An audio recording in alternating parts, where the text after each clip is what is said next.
لبيك اللهم لبيك لبيك لا شريك لك لبيك إن الحمد والنعمة لك والملك لا شريك لك. Pemirsa, di tengah kedatangan jamaah haji Indonesia ke Tanah Suci, pemerintah Arab Saudi mulai mendistribusikan kartu nusuk identitas digital yang menjadi syarat utama untuk mengikuti seluruh rangkaian ibadah, termasuk puncaknya di Arafah, Musdalifah, dan Mina. Tanpa kartu ini, jemaah dipastikan tak bisa masuk ke Mekah maupun mengikuti puncak haji. Musim haji tahun 2025 ditandai dengan kedatangan kloter pertama jemaah Indonesia dari embarkasi Jakarta JKG1 ke Madinah pada Jumat malam waktu Arab Saudi. Bersamaan dengan itu, pemerintah Arab Saudi mulai mendistribusikan kartu nusuk identitas digital yang kini menjadi syarat wajib bagi seluruh jemaah haji resmi. Kartu ini tak hanya berfungsi sebagai tanda pengenal, tetapi juga sebagai paspor digital untuk akses transportasi, akomodasi, konsumsi, serta masuk ke kawasan utama ibadah. Dengan panjang sekitar 3 kali lipat KTP, kartu ini dilengkapi informasi lengkap dari nama dan visa, hingga barcode serta lokasi penginapan jemaah. Ya, karena ini sebagai pengganti identitas ya, atau pengganti visa, karena kartu ini disebut smart card. Jadi ketika nanti jamaah haji memasuki kota Mekah, memasuki Armina pada fase puncak, pemerintah Arab Saudi melalui syarikat akan melihat bahwa jamaah ini memang betul jamaah haji dari Indonesia dengan membuktikan kartu nusuk ini. Ketika kartu nusuk ini sudah aktif dan sudah dikenali bahwa memang ini pemegang identitas, maka jamaah tersebut boleh masuk ke Mekah dan masuk ke Armina pada masa puncak haji. Pak, kalau misalkan ada yang rusak atau ketinggalan, itu resikonya seperti apa sih? Kalau misalkan ketinggalan atau hilang, mungkin nanti bisa melalui, ini pengalaman tahun lalu ya, bahwa kartu nusuk itu bisa digantikan. Kalau tahun lalu tuh ada beberapa memang jamaah yang hilang, tapi saya sarankan jangan sampai hilang, karena prosesnya akan lama.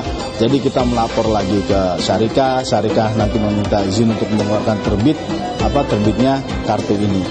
Nah, kartu ini didapatkan data-datanya itu dari sistem e-Hajj. Ya, data jamaahnya. Jadi prosesnya itu panjang gitu.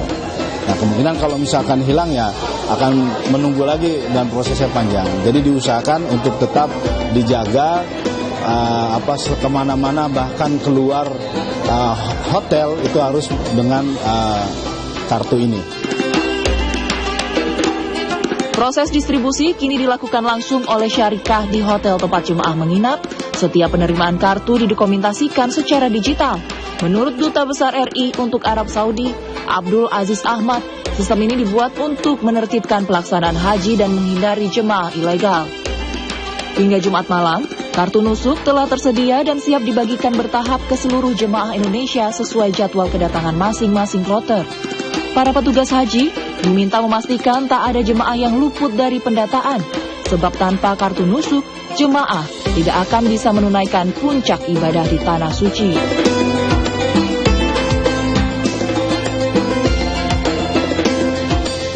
Dan untuk menginformasikan informasi terkait dengan update haji, kita sudah terhubung langsung oleh rekan kami selaku jurnalis Jawa Pos, yaitu Dimas Ginanjar yang akan langsung melaporkan dari Madinah, Arab Saudi.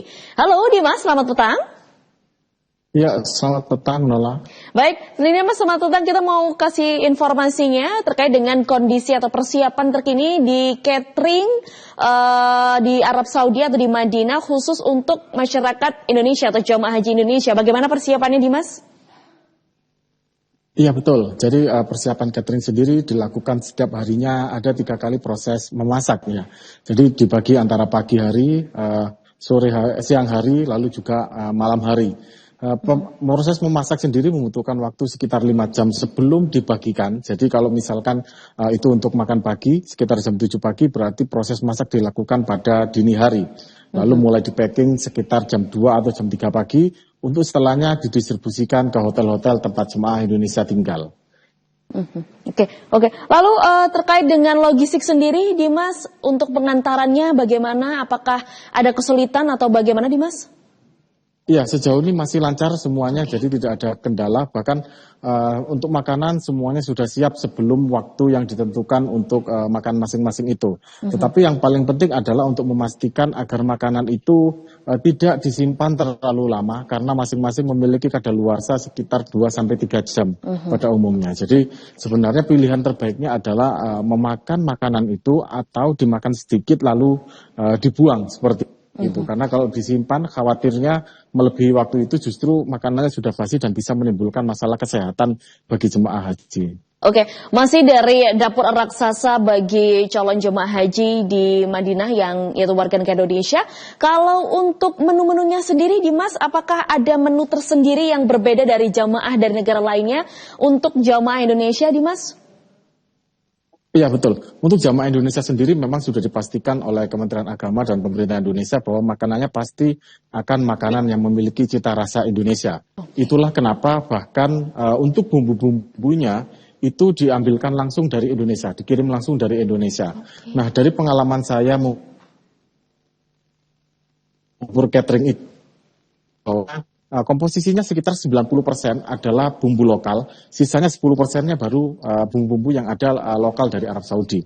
Jadi sudah bisa dipastikan bahwasanya makanan untuk para jemaah haji itu adalah makanan yang benar-benar bercita rasa Indonesia, sehingga tidak ada masalah dengan lidah jemaah haji Indonesia.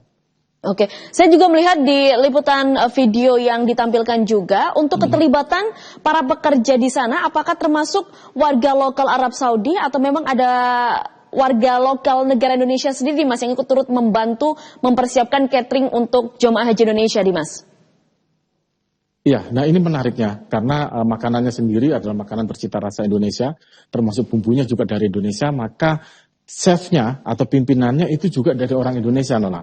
Lalu juga kokinya itu juga dari koki-koki dari Indonesia, sehingga bisa dikatakan yang memasak nanti juga dari tangan-tangan Indonesia, sehingga hasilnya cita rasanya diharapkan tidak jauh berbeda dari makanan yang biasa kita santap di Indonesia. Oke, terakhir Dimas, mungkin apakah nantinya ada persiapan khusus bagi mungkin jamaah haji yang ada alergi atau terkait dengan tidak boleh memakan ini dan itu, apakah nanti juga disendirikan, Dimas, dari dapur raksasa yang ada di sana, Dimas?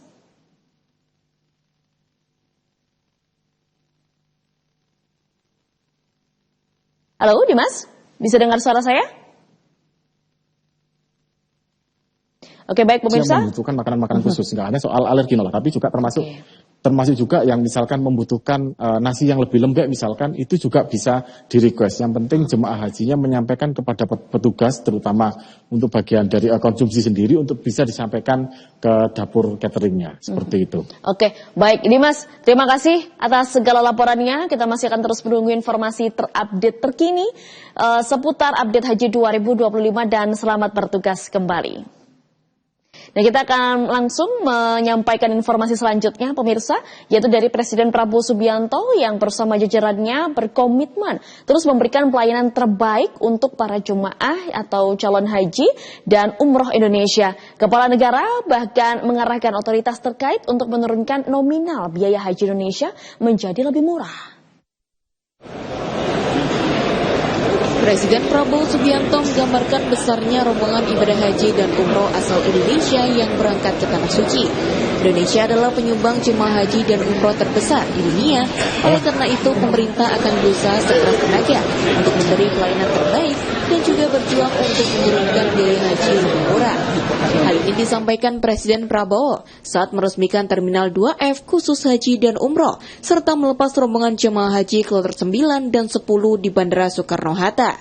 Presiden Prabowo mengatakan pemerintah telah meminta Garuda Indonesia untuk efisien sehingga bisa menekan ongkos haji. Kita bisa turunkan biaya haji 4 juta yang sudah dirasakan oleh jemaah haji tahun ini. 203.000. Tapi 4 juta saya minta dikurangi lagi. Saya belum puas. Kita harus yang termurah yang bisa kita capai. Kalau bisa lebih murah dari Malaysia. Saya kira bisa, kira-kira Kepala Badan siap. Menteri Agama? Siap, Pak. Insya Allah. Ini ditonton loh ini. Kepala negara juga menambahkan efisiensi bisa menurunkan biaya haji tahun ini sebesar 4 juta rupiah dibanding tahun lalu. Presiden Prabowo menilai penurunan ini dirasakan 203 ribu jemaah calon haji Indonesia tahun ini, namun pihaknya meminta biaya haji Indonesia agar bisa lebih murah lagi, bahkan lebih murah dari Malaysia. Informasi terkait update haji masih akan kita hadirkan di segmen selanjutnya, pemirsa. Jadi tetaplah bersama kami hanya di Update Petang.